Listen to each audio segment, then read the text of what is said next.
I hear this all the time from acupuncturists. There are a lot of acupuncturists in my town, or there are a lot of acupuncturists within an X mile radius, like a 10-mile radius. On the flip side of things, I hear things like there are very few acupuncturists where I live, and a lot of people don't really understand the benefits. Competition only matters if you are trying to be like everyone else. But the real reason patients aren't finding you isn't because there are too many other practitioners in your area or that there are too few of them. The real reason is that they aren't seeing you as a go-to person for their issue. The truth is, the right patients don't care that you're one of five, one of 50, or one of 100. They care about whether you can get them results. I've worked with introverted visionary holistic health practitioners who have gone from struggling with getting patients to being booked out months in advance. The difference, they stopped trying to do marketing things that they would hear other people are doing and started to get seen as a go-to authority in their area without having to feel like they have to keep up with the internet Joneses or be constantly posting on social media or spending money on SEO and spending all this time trying to be networking without a good strategy. And right now, for those of you who accept insurance, with insurance reimbursements dropping in states, and for those of you who are cash-based practices, patients are being more selective with their spending. If you keep trying to stand out by perhaps being more competitive with your fees or lowering them even, or offering more services or being more available, those things aren't going to be as important as the three things I'm going to be talking about next. Instead, it's going to become more important to get known for one thing that people can come to you for. It's not that you can't help people with a bunch of different things. In fact, the philosophy of how you practice encompasses a whole body approach, whole mind, body, spirit approach.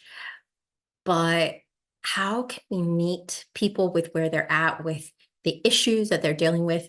And then how can you get known for one particular area that people have health issues around? Because that can make it so much easier to set yourself apart and for people to identify that you can really help them with that one thing. If you aren't wanting to get known for one thing, then look at how can you set yourself apart in a few key areas of focus. So the word gets out more about you helping people with either the one thing or these two key areas of focus. Number two, show up where your ideal patients are. Instead of trying to do a lot of different things that may feel good because it feels like you've done something, but aren't really fruitful, then if that's the case, look at how you could shift your strategy so that you could actually be in front of people who need what you have to offer. And, being in front of people who need what you have to offer doesn't just mean to be in front of more people. I was just thinking about this the other day that back in the day, I was living in the Seattle area and I was fresh out of college and I had this deep desire to become financially free because I had grown up in a family that was very frugal with money. And my dad had to file for bankruptcy to pay the medical bills when he got cancer. There was always a sense of how things were difficult around money. And I became very determined after graduating from college that I wanted to become financially free. So I was exploring some different options. And at the time, I was starting to learn and get more into real estate investing. So one thing that I learned was that you can advertise that you purchase houses and perhaps ones that are in more distress. And so then I decided wow, what if I were to put a sign up where everybody can see it? And how? Where I could put a sign up where a lot more people could see it. Where? On the side of my car that said, "We buy houses." And here I was, I drove off and I thought, so many people are going to see this thing. They're going to pass by my car and see it while driving. They're going to be in a parking lot and getting their groceries and they'll see it. I will be at a stoplight in the middle of the street and people will see it. And I thought, a lot of people will see this. Guess what happened?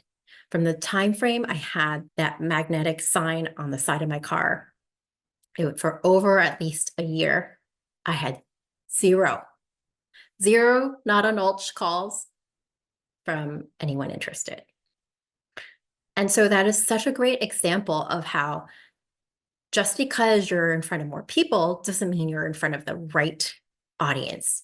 Were there people who were in distress and would be interested in calling someone to see if someone would buy their property in Seattle area? Absolutely. There were absolutely people in that kind of a situation then. But why was it that my experience of it was that no one calls? It's because I wasn't in front of the right audience. So are you being strategic with what is the best approach to be in front of your ideal audience based on what is working right now? And also what you enjoy doing. And also what aligns with your strengths and your interests and your passion. So that's number 2. If you don't know what that is for you specifically, then it's helpful to get guidance, especially from someone who is seeing what is working right now. Because what's working now is very different than what was working a year ago or 5 years ago.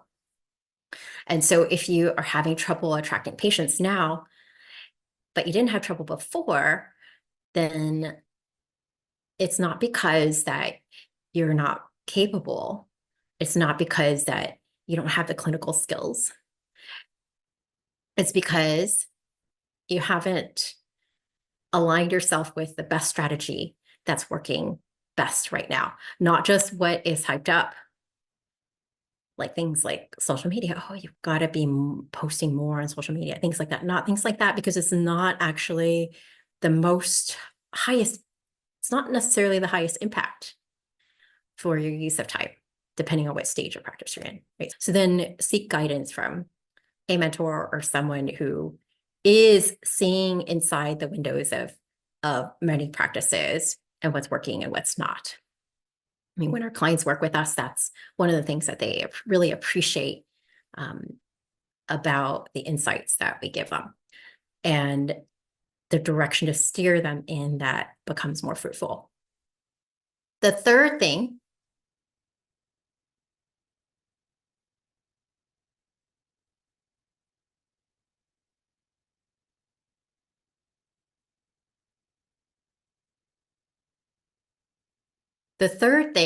is to create a simple, repeatable way to translate that visibility into people booking and becoming patients or working with you through however way you can best help them. So just because you are in front of the ideal patients doesn't always mean that they will get it. It doesn't mean that they will understand that you are the one to be seen for their situation. So being able to translate being in front of them to then it translating into patients, booking, that would be really key, having a good approach for that. Here's a bonus tip that is often not covered in a lot of practice management trainings. And yet when you have more clarity about it, it will make it so much easier to attract patients you enjoy working with when you weave it into your marketing, regardless of what you do for marketing. What is it? It's to really look at what sets you apart. What is your uniqueness factor? And what sets you apart isn't just that You help people with certain kinds of issues. What sets you apart isn't just that you have such credentials that set you apart. What sets you apart isn't just that you care about people and that you have um, a beautiful clinic and that you're close to them. What actually does set you apart that you can articulate? And this is one of those things that it feels like it should be really easy, right? And simple to articulate. But I would say it's one of the most difficult. But when you actually uncover what it is and are able to communicate it so people get it and they put the two and two together that they have to see you, you're going to find it easier to attract patients. You're going to find it easier to command the fees you would like to charge. You're going to find it easier to attract people willing to pay cash. So you don't have to deal with the headaches of insurance and really help people in the way that you would love to be helping them without those paperwork headaches. And so this is something that I'm actually really excited about coming up, which is the Uniqueness Factor Magic Hands-On Workshop. I'll put details down below, so you're welcome to check it out and then register for it. This is something that is often a low-hanging fruit. We've had clients who've been in practice for a while and who've done this workshop, and they've said to us, I wish I did this so much sooner because this made a big difference. We've had clients who've been newer in practice, and when they start actually weaving this into their marketing, they find it so much easier to attract patients than feeling like they have to be constantly marketing. So I'm excited if you would like to join us for that coming up. So with that, subscribe to my channel for more videos that will give you practical tips to grow your practice as an introverted visionary without having to constantly market, and allow yourself to grow in such a way that feels fulfilling and to 6 or even 7 figures in a way that feels authentic and is the best expression of you and your aspirations. So go to introvertedvisionary.com and look around or book a free call with us and explore how we can help you with growing your practice faster